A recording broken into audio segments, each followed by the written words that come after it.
Okay, so this one is the chest-assisted T-bar rows. Okay? So meron tayo dito tatlong variation.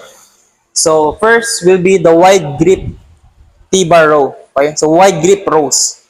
Okay, so first, punta tayo sa machine, tungtong tayo sa pinakataas. If matangkad ka, dun ka tutungtong sa baba.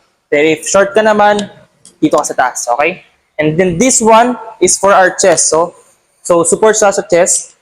And then once na nakasit na kayo, okay, so perform natin yung wide grip. Kunin ito nasa taas, yung wide grip. Okay? So first, chest out, and then drop your shoulders. Okay? Yan yung starting point. And then once you drop your shoulder, go pull. Yan. Kita, nag-chest out siya.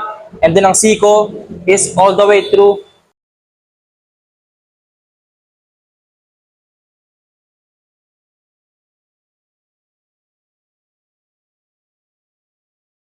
Yun ang first variation ng chest-assisted rows. Okay? So the second variation will be the neutral grip. Okay? So, kunin nyo yung bar, neutral grip.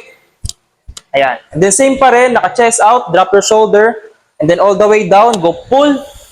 Ayan, hanggang likod. Nice. Then chest out, then go slowly down, and then pull.